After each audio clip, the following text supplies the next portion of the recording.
Good evening and अस्सलाम वालेकुम। Welcome back again the second video of the week. और उमैर, क्या हम इसी तरीके से शहर के कोनों पे बैठ के वीडियो बनाते रहेंगे? क्या यहीं तक का था हमारा सफर? You duffer working from home आ गया हमको। खैर the videos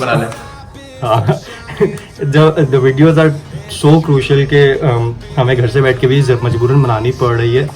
the topics are too important and as we promised in our last video, we are here with another video about Liverpool and their list unstoppable injuries, thanks to international break also, specifically.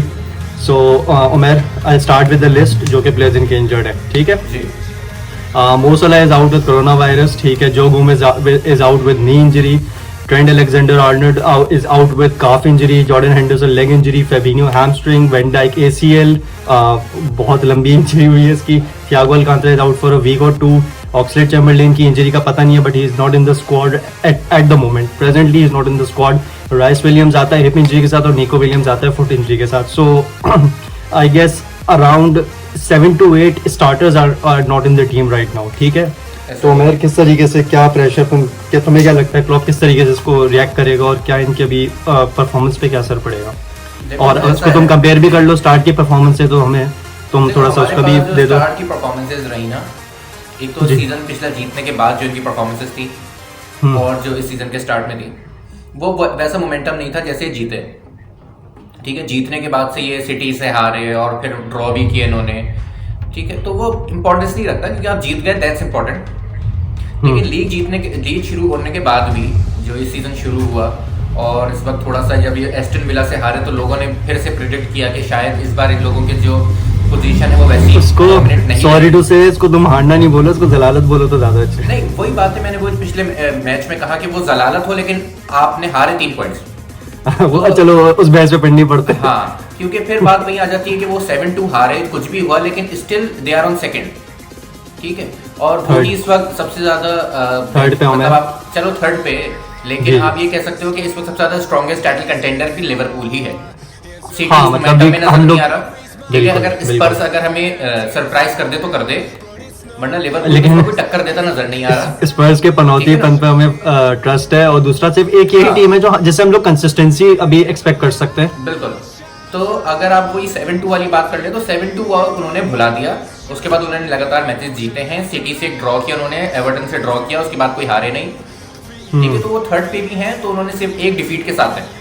Arsenal से वो जीत गए एक बड़ा game, Chelsea से वो जीत गए एक बड़ा गेम। ठीक है, सिटी से उन्होंने ड्रॉ कर दिया, तो वो ऑलरेडी 7-8 मैचेस के बीच में 3 मैचेस बड़े निकाल चुके अपने।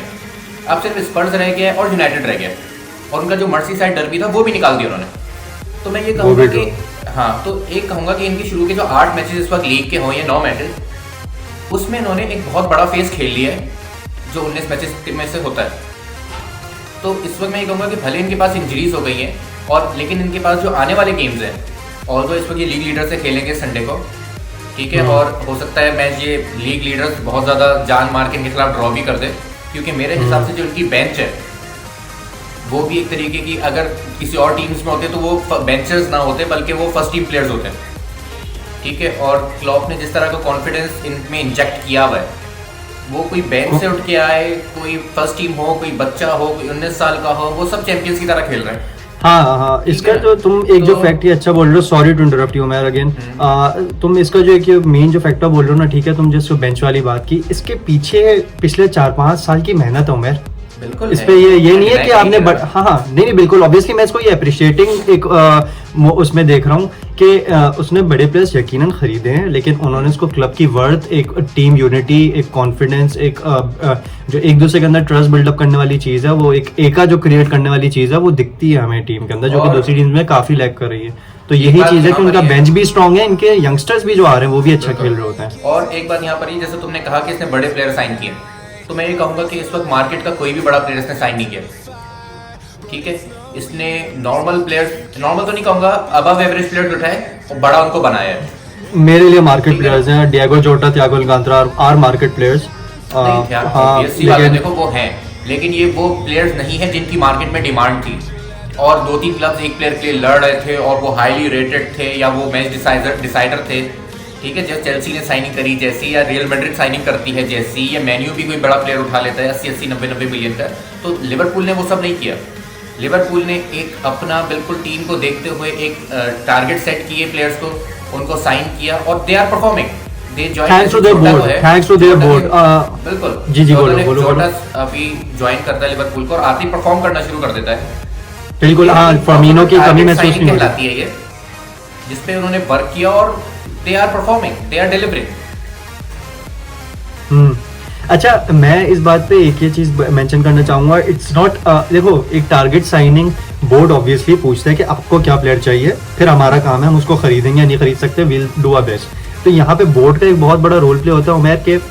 देखो मैड्रिड के बेशक कोई भी टारगेट प्लेयर होता है, उसको बेशक दुनिया चाह रही होती है, दूसरे क्लब चाह रहे होते हैं, लेकिन इन दी एंड वी नो मैड्रिड के बोर्ड को, वो मैड्रिड को अगर जो चाहिए वो चाहिए, वो फिर किसी का बात। We have to appreciate Liverpool's board to trust in, first of all to trust in Jurgen Klopp, ठीक है। सेकेंडली उसकी जो प्लेयर वो कह रहा है उसको खरीदने, उस पर खर्च करना इज अ वेरी ट्रस्ट करने वाली बात। इसका सबसे बड़ा एग्जांपल चेल्सी का कीपर हमारे पास, Kepa. 75 million for such keeper was a very risky investment. और हमारे पास एग्जांपल्स आते हैं इन्वेस्टमेंट ना चलने वाली। हमारा अपना Maguire is not even consistent, लेकिन इस पे भी ट्रस्ट करना, ऊपर से ये जो तुम बोल रहे हो ना कि फिर वो कहीं और लिंक नहीं दिखता प्लेयर आपको, तो इसकी वजह ये भी हो सकती है कि उनकी एक प्री मैच्योर ऐसी उनकी कॉन्ट्रैक्ट, उनकी नेगोशिएशंस ऐसी चलती हैं कि फिर प्लेयर का कहीं इंटरेस्ट नहीं होता है, कहीं वो न्यूज में नहीं आता है, कहीं कांटेक्ट करने की नौबत ही नहीं आती होगी, ठीक है। That is the level of professionalism इनके बोर्ड का। सेम सीन है। तो मेरे हिसाब से अगर अगले 3-4 हफ्तों में अगर इनके बड़े प्लेयर्स बाहर रहते हैं और उसकी वजह से टीम पे इफेक्ट पड़ता है, तो मेरे ख्याल से वो डायरेक्ट टाइटल पे असर पड़ेगा। खैर, लेट्स मूव ऑन। तुमसे मैं प्रेडिक्शंस पूछना चाह रहा हूँ कि तुम्हें क्या लगता है कि अभी आने वाले मैचेस पे कितना, specifically to Liverpool, let's not talk about the title race और एनीथिंग, स्पेसिफिकली टू लिवरपूल, इनकी मुझे ये लगता है, फिर तुम अपना बताना, कि चैंपियंस लीग में at least they have earned 3 out of 3 matches 9 points हैं इनके, तो यहाँ पे उनको कोई रिस्क नहीं है, ठीक है। दे कैन सर्वाइव, मतलब अगर बहुत बुरे हालात भी हो जाते हैं ना लीग में, अगर जलील भी हो रहे होंगे तो they can survive the champions league group, ठीक है। लेकिन लीग में जैसे अगर लेस्टर आता है, मैं I don't expect them to win, ठीक है, क्योंकि सबसे बड़ा पॉइंट तो हमारे पास ये है कि इंटरनेशनल ब्रेक के बाद सिर्फ 2 दिन मिले ट्रेनिंग के लिए, और इसके अंदर अभी टीम सेट करना, 11 सेट करना, उनका प्लेयर्स का माइंडसेट बनाना, या यंगस्टर्स को ला रहे हैं आप, उनको इतने बड़े मैच खिला रहे हो, उसके लिए भी सेट करने के लिए, तो मुझे नहीं लगता एकदम से फौरन मतलब फंबल जरूर करेगी Liverpool, at least mixture of matches. हाँ, ब्रेक के बाद पड़ भी लेस्टर सिटी से गया ना, तो लेस्टर सिटी हाँ, की मिड टेबल टीम तो है नहीं, इनफॉर्म लेस्टर सिटी इनफॉर्म है वो, तो आप एक्सपेक्ट कर सकते हो कि शायद लिवरपूल हार भी जाए, ठीक है। और बात यहाँ पर देखो, इंपॉर्टेंस ये नहीं है, 8 में से 6 मैचेस तो जीती है लेस्टर सिटी, 2 ड्रॉ किए में। अब इशू यहाँ पर ये है कि एक टाइम था जब मैनचेस्टर यूनाइटेड अपने डोमिनेंट एरा में थी, तो उन्होंने आर्सेनल को एक इतनी बेचारी टीम के साथ हरा दिया था कि वो आज भी फेसबुक पे पेजेस पे शेयर होता है that was a Ferguson mastermind, 6 defenders के साथ उसने टनल मारा था। बात वहां पे मास्टरमाइंड की नहीं होती सिर्फ, वहां पर ये भी होता है कि एक टीम प्रेशर होता है। जब आप किसी एक टीम के खिलाफ खेल रहे हो, आपके अंदर एक प्रेशर होता है कि यार we are playing against United, ठीक है, तो आप आधा मैच वहीं हार जाते थे। तो हाँ, चलो, लिवरपूल ने वो प्रेशर इस वक्त क्रिएट किया हुआ है, ठीक है, लेकिन यहाँ पर आपकी जो साइकोलॉजी है वो ज्यादा, आपकी जो साइकी है वो ज्यादा इस वक्त काम करेगी। तुम मुझे यहाँ पे साइकी लिवरपूल प्लेयर्स की बताओ, तुम मुझे ये नहीं बताओ कि सामने वालों पे, ऑब्वियसली हमारा पॉइंट बिल्कुल सही है, एक वो एक ह्यूमंगस द चैंपियंस वाली चीज आ जाती है जब भी हम खेलेंगे, जैसे इंडिया का क्रिकेट के अंदर होता है, तो ये वाली एक इमेज बन चुकी है लिवरपूल की, not only the league, outside the league, in the European level too. But तुम मुझे ये बताओ कि प्लेयर्स के भी क्या मेंटेलिटी, तुम्हें लगता है वो सस्टेन कर पाएंगे अभी मैचेस को, जैसे लेस्टर सिटी को खेल पाएंगे? तो मुझे लेस्टर सिटी के खिलाफ प्रेडिक्शंस दे दो, ये ध्यान में रखते हुए कि कर्टिस जोन्स जैसे यंगस्टर्स शायद खेल लेंगे, जो कि पिछले अभी कुछ मैचेस में मतलब पार्ट लेते आए ऑन एंड ऑफ थोड़े मिनट्स, या शकीरी खेल लेगा, ड्रॉ होगा मेरे हिसाब से, ठीक है, सही से, क्योंकि क्लॉप जितना ब्रेवली खेला है प्रीमियर लीग, ठीक है, और इस तरह उसने अपने प्लेयर्स को उठा के रखा हुआ है, कोई बच्चे से बच्चा आके परफॉर्म कर रहा है, ठीक है ना, स्टार्स बन रहे हैं इसके अंदर, ठीक है। तो मैं कर रहा हूँ कि इस वक्त जिस टीम को चांस मिलने वाला है ना, इस इंजरीज के बेसिस पे जो नए प्लेयर्स को चांस मिल रहा है, वो उनके लिए एक ऐसी अपॉर्चुनिटी है जो आने वाले दिनों में इनको स्टार्स बनाएंगे, ठीक है, और वो स्टार्स भी क्लॉप के अंडर ही बनेंगे, ठीक है। और ये पीरियड थोड़ा सा डिफिकल्ट है जो हर मैनेजर पे, हर टीम को मैनेज करते हुए आता है, लेकिन मुझे ऐसा लगता है कि क्लॉप, मैं ये नहीं कह रहा कि सारे मैचेस जीत जाएगा, लेकिन बहुत अच्छे मतलब एक A1 ग्रेड के साथ पास कर लेगा इसको। एक हाँ मोमेंटम क्रिएट हुआ हुआ है टीम का, एक वो 10 मैचेस भी आ रहे हैं लेकिन 11वें मैचेस एज अ चैंपियन खेलते हैं वो लोग, वो वाली चीज़ आ गई है उनके अंदर।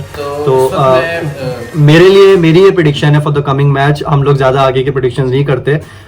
अगर मेरे लिए है कि अगर डिएगो जोटा, शकीरी और थियागो अलकांतरा इनके मिड ऑफ फॉरवर्ड्स के अंदर इंक्लूडेड हैं 11 के अंदर, तो for sure they can win, वरना तो I won't go for a draw.